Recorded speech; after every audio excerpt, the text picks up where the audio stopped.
Good morning or good afternoon, everyone.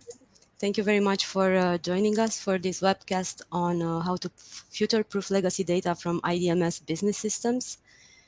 My name is Raluca Petrescu. I'm a digital marketer at Anubex, a leading company in application modernization that recently joined Astadia, a global service provider, to form a complete mainframe application to cloud platform. For today's session, we have invited 3 experts to share their insights on IDMS modernization options and approaches and available software tools that can be used in successful transformation projects. And we also have 2 examples of such projects. So I'd like to welcome Louis Heymans, Managing Director at Anubex, who has extensive experience in building business operations and developing high-performing migration solutions. We also have with us Amir Tal, IT Project Manager, who's going to give an overview of the mainframe modernization project he led at the telecommunication company Bezeq in Israel. And along with us, we'll have Craig Story. Craig is the Chief Commercial Officer at Atlantic Lottery in Canada. But today he's going to showcase a modernization project implemented by the government of Alberta, together with Mariner Partners, where he previously acted as Executive Vice President for Global Sales.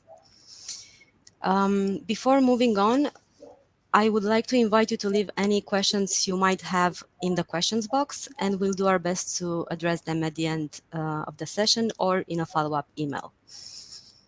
That being said, I'd like to invite Louis to open the discussion and perhaps explain a bit why IDMS migrations are a hot topic these days.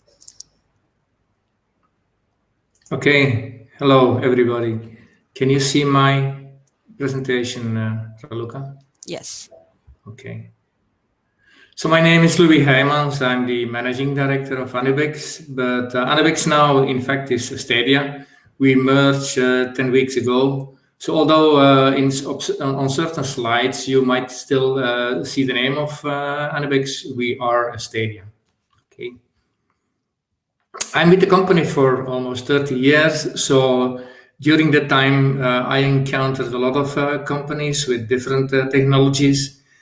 And lately, it's very clear that a lot of people using IDMS systems are looking for solutions to get out of this technology.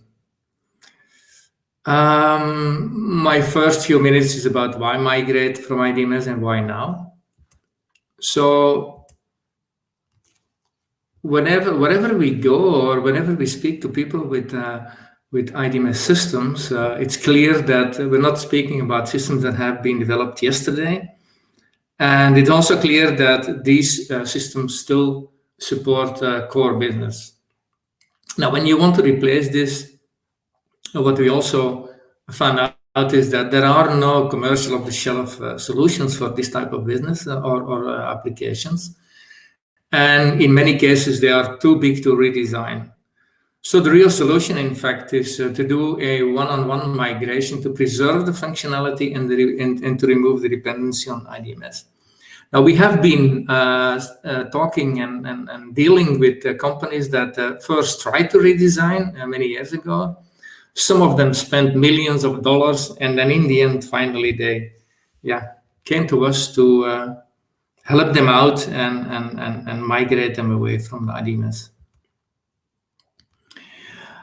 IDMS is a pre-relational database. So at the time when people developed applications that dealt with a lot of data and needed to be performant, they typically would go for systems like IDMS. So at that time, it was a perfect fit for applications which required a lot of data. But at this moment, IDMS is really suffering and has a problem to support the exploding amount of data that we see today, especially in those companies where we have discussions with. And what we see is that today the relational databases that are available on the market, they provide more than sufficient performance, and they even outperform IDMS And of course, they scale much better than IDMS does on the mainframe. And yeah, well, I think it's not a secret. The people that developed IDMS systems, they started these developments 40, 30 years ago. And yeah, there is an aging staff there. So when we speak to people, we see that most of them are close to retirement. And sometimes we deal with the migrations where people that are still working in the project are in fact already retired. So this means that the application knowledge disappears, which is a problem in itself. And so far, I've not yet seen a tool that solves the aging problem. Another thing is flexibility. Of course, you can integrate IDMS with certain tools, modern tools on the market, but that is quite complex. So it is difficult to integrate IDMS applications with something like analytics support, for instance. And of course, IDMS doesn't run in the cloud. That's also a shortcoming. And then remarkably, well, maybe not remarkably, the rapidly decreasing community. When we say less than 1% of all database technology, then we're talking about all the pre-relational databases together. And that's not only IDMS. IDMS is only a fraction of that. Together, they represent less than 1% of all the database technology that is in use today. No more new features are built into IDMS. And if you are the last one on the train or on the bus, you will pay the full fare, we suppose, we assume, and maybe more. And today, we are talking to large organizations that use IDMS, and they all are already starting migrations or are planning to do migrations. So you do not want to be the last one, I suppose. So to recap, we're talking about old systems, but still supporting the core business. They are not relational, these databases. Okay, some provide some SQL support, but they're not really relational databases. We have aging staff, lack of flexibility, and rapidly decreasing community. For you who are Gartner customers, Gartner recently released a study about the pre-relational databases, among which, of course, IDMS. And in fact, that's where I got a figure of less than 1% from. And it's very clear, their message is very clear. It's now time to leave, or at least to plan to leave IDMS. Okay.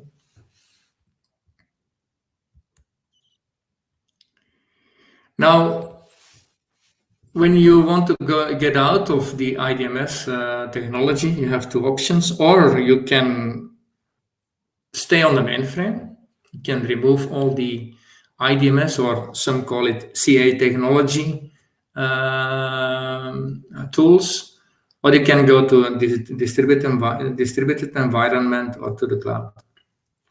Now, when you stay on the mainframe, then it's not very invasive. Well, invasive means that a lot of things you just do not touch, like authentication through RACF, for instance, will maybe continue to be there. Your batch workload hardly changes, maybe except for some database utilities, IDMS database manipulation utilities that you will need to replace. Your online processes can move to COBOL KIX DB2, and the maps can be migrated to a 30-70 stream, in fact, running in the same or the existing terminal emulator, or even in a browser. Though two points that we need to stress is that if you stay on the mainframe, for instance, you move your IDMS to DB2, which is perfectly possible, but performance tuning will be required. The way IDMS approaches information is quite different from a relational database. So performance tuning is required anyhow, but if you work with the correct or the experienced consultants, then they will know how to do this tuning. So far, we always manage to get the same performance after the migration. And certainly there is a risk of MIPS increase. How much is difficult to predict. It's just, well, predict from my place here. It's just a matter of how the current application, how the workload is distributed over the processor, and what the frequency of accesses of the database. Short duration, depending on size, between 9 and 18 months. It all depends, of course. If you remove everything at once, in one go, then it can be done for, let's say, an average system in 18 months. Some people might want to move away from IDMS in waves or in steps. Okay. Now, if you go to a distributed environment, then, of course, everything changes. Most of the things change. For instance, authentication will not anymore be through RACF. You might go for LDAP or another technology. So there's more things that change. It could be, for instance, that you have printing on a mainframe that you want to change to another solution. So there's much more involved. Okay? But it is also an opportunity to move at the same time to object-oriented languages like C# or Java.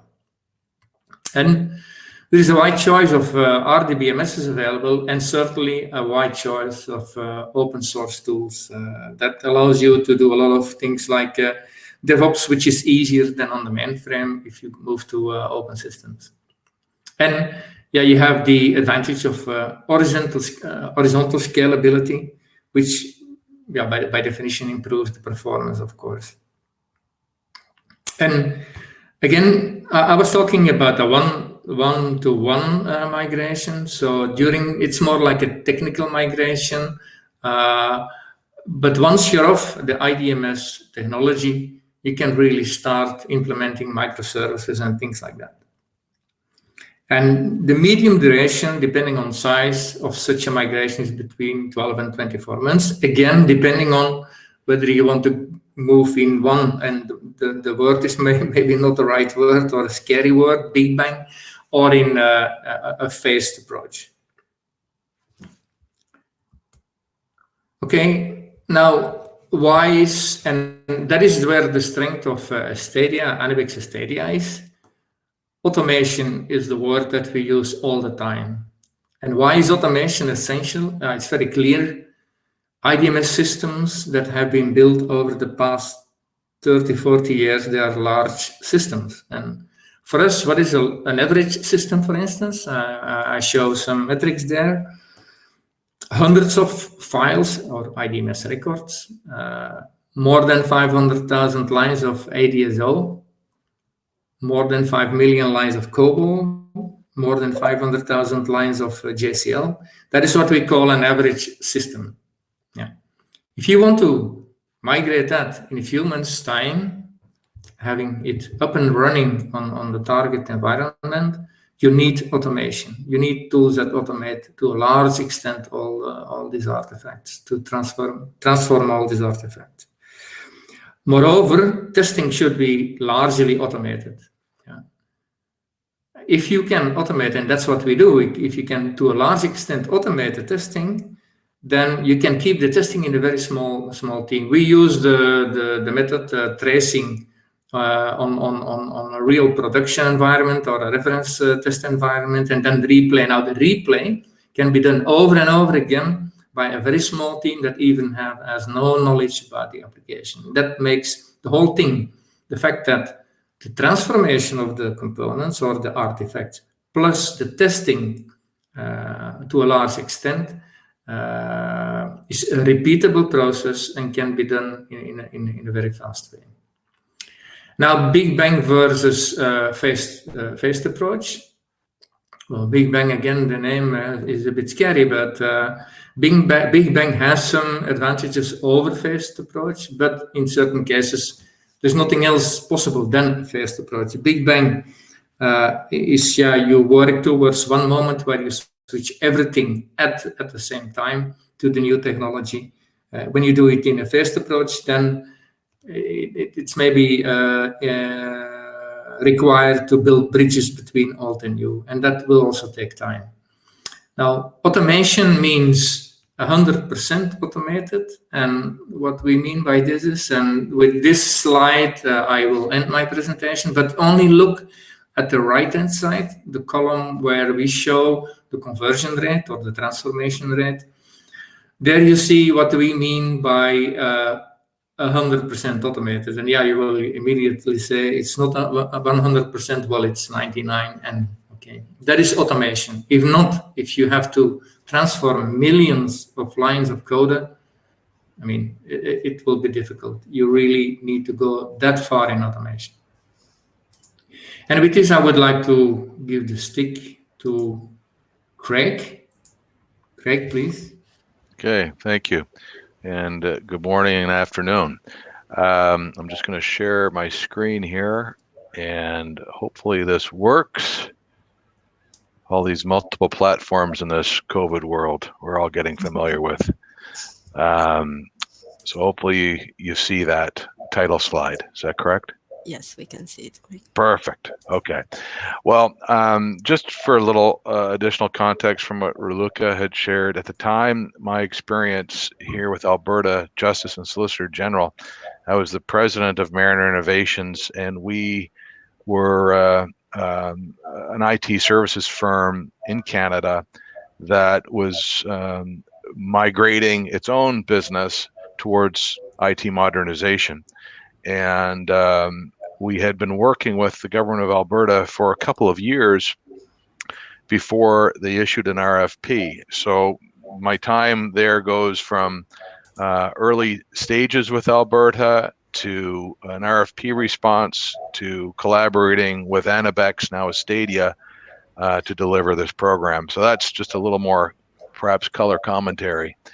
So what this was the system Join, which was the Justice's online information network, was province-wide, and it was really getting quite brittle. And the client, Alberta Justice, was really quite worried about its future. And so the rate of change was on the increase, and they needed to migrate the platform. So basically, they went through a process and explored several options, and ended up with going through the Anabex factory, if you will, of migration tools and automation. The timing here was RFP issued in February of 2014, awarded in June, and the rehosted application went into production about a year later. So that provides a little bit of a thumbnail of kind of the what. As we a little bit more consistent, I suppose, with what Louis had talked about is the why. It might have checked many of the boxes that Louis finds in industry: that aging workforce, brittle platform, poor documentation, and an increasing rate of change being applied by the business that the technology team needed to support, and wasn't sustainable. So they went through a formal process, like I mentioned, in an RFP, and this is your typical checklist out of the RFP, and about any RFP. But perhaps more important is the informal and subjective elements. What is the least risk alternative? And taking the approach that was done was considered to be the least risk alternative because of the automation, because of the track record, and perhaps more so because of the testing capability.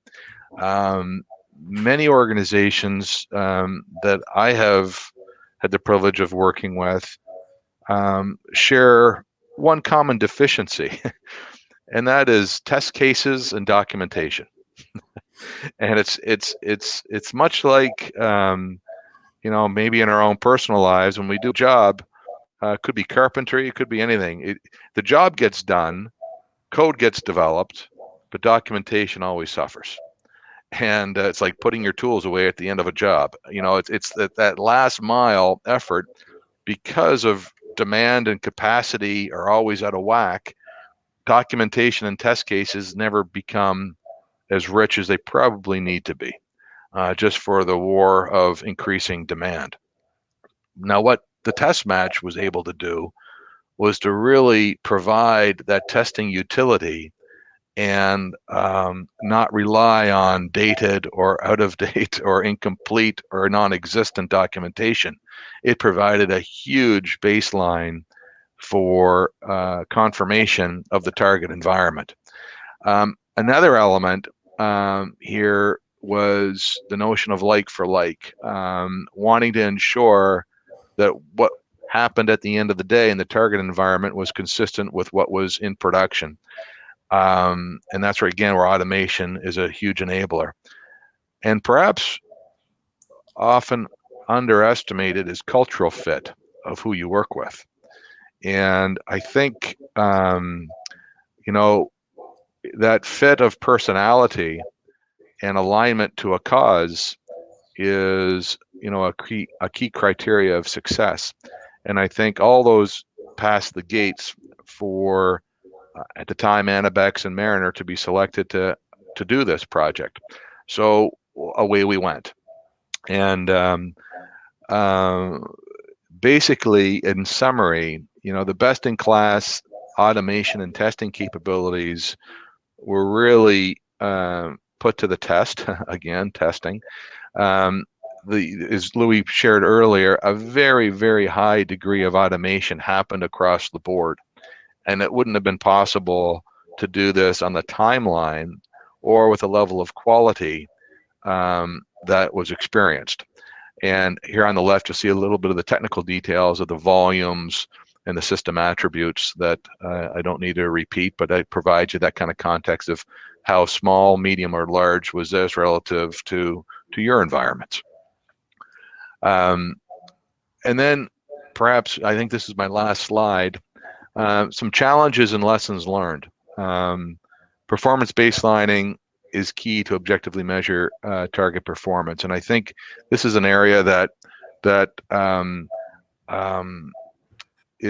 might be often overlooked in terms of the baseline, because always having higher aspirations of faster, quicker systems, but the code base is the code base to start with. And what is its expected performance when we're trying to ensure a like for like replacement? There's certainly things you can do to tweak. Another aspect here, is version control. I think one of the challenges we had in this project was, because the business was demanding new changes and needing to have that agility, there was scope creep, there was time creep of version control of, okay, we got to make this change, we got to make this change. Well, when you're using automation tools, you do need to draw a line in the sand to say, we really have to have a code freeze to get over this hump. Otherwise, it'll be a death of 1,000 cuts, and that'll elongate your cycle time. But it takes some courage to know when you need to make that kind of change or make that kind of commitment of time. The next piece here is, sorry, I lost my mouse, is the infrastructure environment. Here we're talking about the code, the database, etc. But this is a system change, there's many components to ensuring a complete platform change, and the infrastructure cannot be overlooked. And one of the challenges that occurred in this one was this was a brand new infrastructure environment that had been developed, and this was the very first business application going into a new data center. And it wasn't tuned, and it wasn't ready. And that introduced needless delays, and also some stress, because there was very different environments from dev to UAT. Staging was another one, and production environment. The four environments were vastly different, and not a best practice when you're trying to test for completeness and readiness for production, and that caused some needless delays. And again, automation and testing, the capabilities are integral to ensuring success. So this migration factory out of Astadia and Abex, it just simply worked. And there were several components that were utilized on this project. Code turn, data turn, test match were all components of the factory that were materially engaged to reduce the risk and to deliver the solution.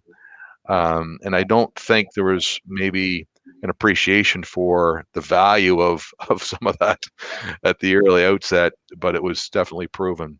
And then finally, every project has challenges, and perhaps this is where it comes to a cultural fit. And because when we were running into some of these issues of lack of code freeze and infrastructure environments that weren't stable and consistent, you know, many vendors might just say, well, that's it. My job was to get this code delivered. Well, that would have been true to the law, but not true to the intention. And the intention was a successful migration. And that means going from whatever platform you're on to in production and in business. And it's those hurdles and challenges that test the relationship and test the commitment and test the culture. And I think my experience working with Louis and team was just simply stellar. There was issues, but there was never ever any finger pointing. It was all about leaning in to figure out how are we going to get through this and get the client where it needed to be. So that was my experience. It was delightful and not without its tests, but it was certainly successful. And that would be it for me, I think. And back over to you, Louis or Raluca or Thank you. Amir.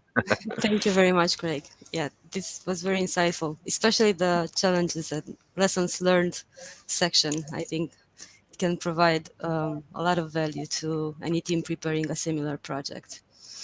And since some of these challenges might be specific to government agencies, I think we have the opportunity to see how a similar journey can look like in the private sector. So I would like to give the floor to Amir, who led the modernization project at Bezek. Okay, hello everyone. Let me just bring up my slides. Okay, so my name is Amir. I was the project manager for the migration project at Bezek. Bezek is the largest Israeli telecommunications company. So just some background. Originally, all of Bezek's IT systems ran on an IBM mainframe using the IDMS DB and DC, and they were divided into three major lines of business, as is listed here. I will focus on the last one, which is order management and fulfillment, the OMF, which was done by code migration. Bezek's IBM mainframe was at about 1,000 MIPS. We had just over 5 million lines of code and 1,000 batch processes, 2,000 concurrent users. I think it's the average project that Louis referred to. So during the 1990s, Bezek decided to migrate all its systems. Back at that time, we had no idea that code migration is possible. So we used a traditional approach of buying commercial off-the-shelf products and tuning them and developing them. So two of those lines of business were migrated using COTS products, and these projects were really mega projects. They took about 5 to 10 years each, costing tens of millions of dollars. So we were left with the last system, which is the OMF, and we started doing this with the traditional approach. But after 1 year, we reached this idea that it's not going to end on time or on budget. And the management decided to stop the project and start it again using the one-to-one code migration. The objectives you have already seen in the other presentations. I would like just to focus on two of them. One is the significant maintenance lowering. We calculated that the ROI of this project would be just over 2 years, and it turned out correct. Another objective was to lower our dependence on IDMS professionals. During that time in Bezic, there were very few IDMS installations, so very few people who understood the IDMS in Israel. Okay, so the timeline of the project was actually at the day that the management decided to stop one project. They decided to run with the new approach, but they required us to keep the original time of the project, which would be to shut down the mainframe by the end of 2011. That same day, we started writing the RFP. So it was very dense, maybe, project. We started writing the RFP, and it took us about 6 months to select a vendor, which I will describe a little right now. And we started the project by June 2010. We finished it, and we shut down the mainframe on March 1st, 2012, which is a 2-month delay, but still on budget. So selecting the vendor, we made a list of 7 groups, and we asked them to provide an option for 2 target architectures, one based on Microsoft, the other on Oracle. And this coincided with a parallel process by the procurement department for the renewal of the maintenance agreement with both companies. So having such a big project allowed us to make some leverage in this area as well. Then we continued with a short list of 2 companies, and we visited their clients abroad, and finally selected the Anubex, both by the technical team and the financial team. Okay. So I would like to describe our main concerns before the project began and see what happened with them, and then to describe what really happened during the project. So before the project began, we were extremely concerned about performance, both for batch and the online. The other one was the phased rollout. Are we going to do a big bang or a phased? We decided to go with a big bang. Cutover planning was also very difficult.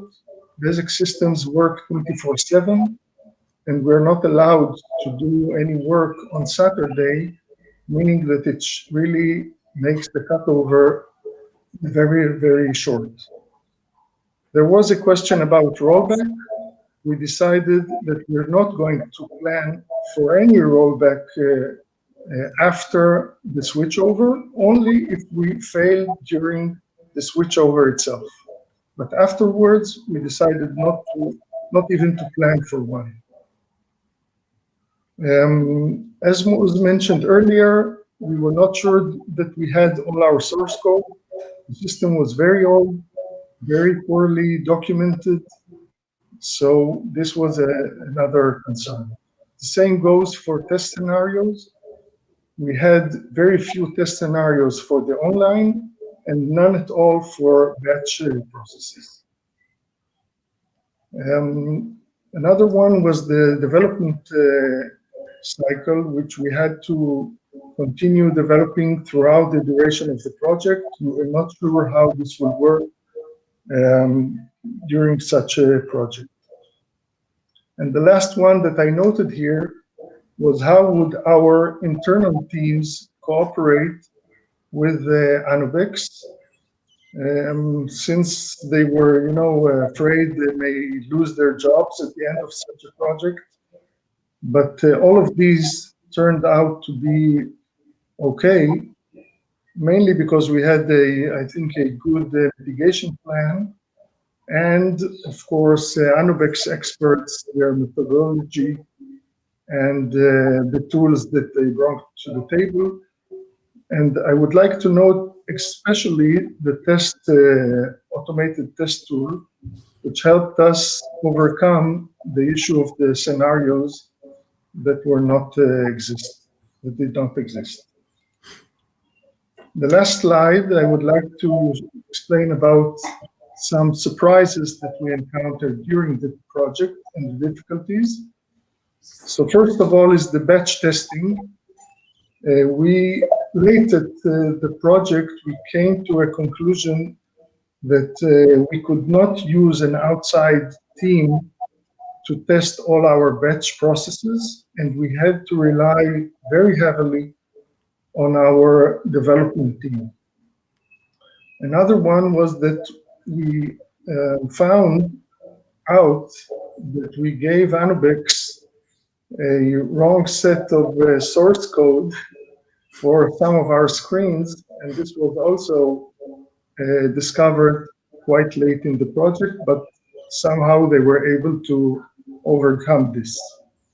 The performance, of course, well, here we found that out of those 1,000 batch processes, only 10 of them were found to be slower than on the mainframe. And some of those 10 were a big problem, so we did have to modify and rewrite parts of those batches. Integration is always a problem, but we found that here, especially in some applications where we had screen scraping, we had an issue with that. And another surprise is the batch scheduling. Both systems, the Control M, the mainframe and the open system, we already had Control M. So we thought that this would be like a walk in the park, but it proved to be quite difficult because of different versions on those platforms. And last was the reports migration. This was done by a third company, and it turned out to be quite an issue. So that's all. Thank you. Thank you so much, Amir.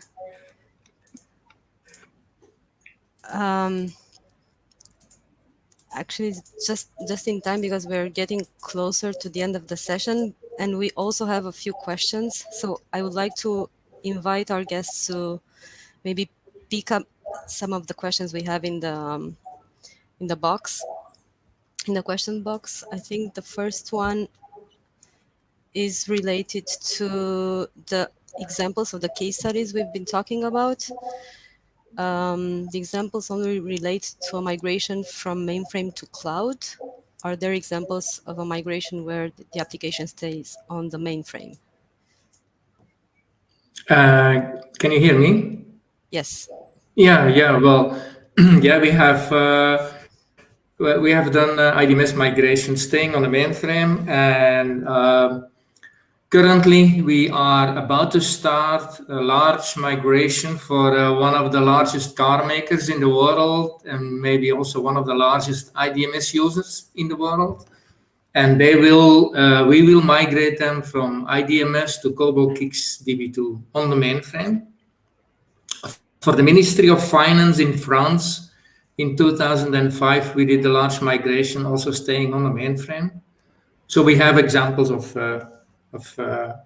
companies that stay on the mainframe. Also for other technologies like Société Générale, the large French bank, there we migrate Arabas Natural to COBOL XDB2, also staying on the mainframe.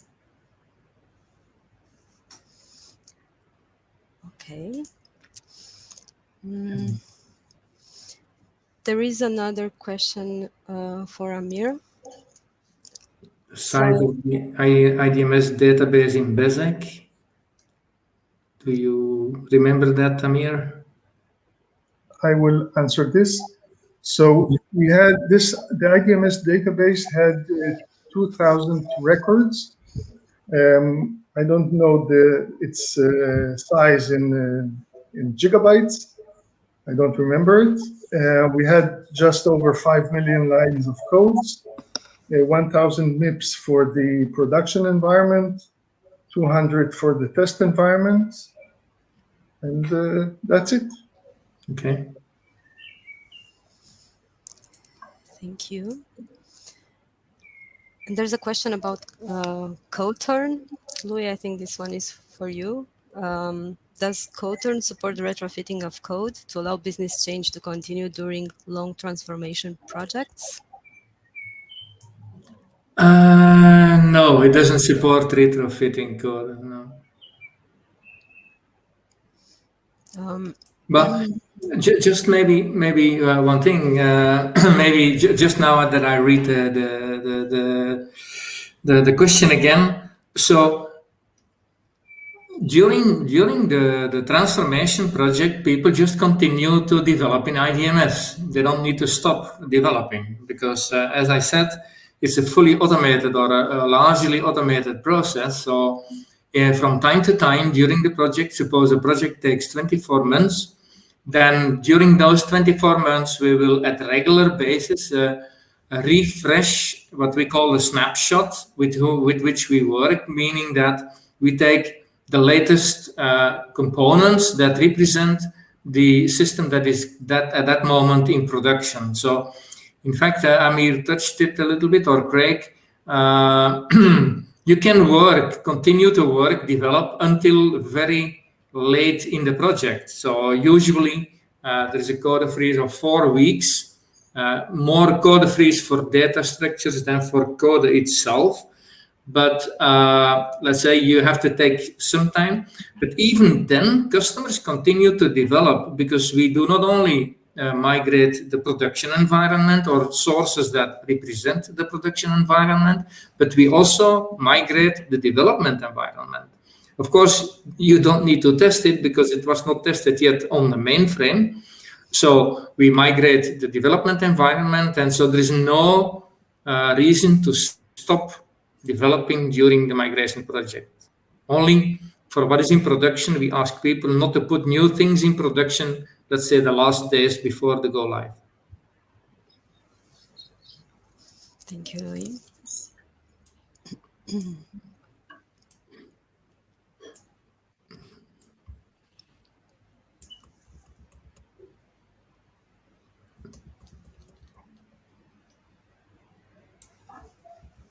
There's a question about what are the prerequisites to develop a migration scenario solution. Usually, if we are in contact with people that are interested in knowing how this works, the first thing we do is we send, of course, we talk about what the expectations are. And in order for us to give, in a very short time frame, a kind of rough order of magnitude in terms of what could it take in terms of money and resources, with a completed questionnaire, we can give this. Of course, if people really want a fixed or a real proposal, then we advise people to do an assessment. And an assessment that, depending on the size of the system, can take between 6 weeks to 3 months, 6 months, depending on the size of the system. And then we will provide a fixed price, fixed time frame proposal for the migration of IDMS. And I think we only have time for one short answer. So perhaps we could take one more question and then wrap things up. There is an interesting question about reducing the use of MIPS by using the ZIIP processor. Yes, that's a possibility. Yeah, you could move some workload to the ZIIP, whereby you also reduce cost and of course MIPS increase. Yeah. If you stay on the mainframe, definitely there will be MIPS increase. How much just depends on the system that you use currently. Thank you, Louis. And unfortunately, I think we have to end up the session here. But I would like to thank our speakers once more for taking their time to be here with us and share their insights, and invite you all to visit our websites for more resources and maybe to get in touch with our experts. So thank you all so much, and I hope we'll see you to our next session. Have a good day, everyone. Thank you. Bye.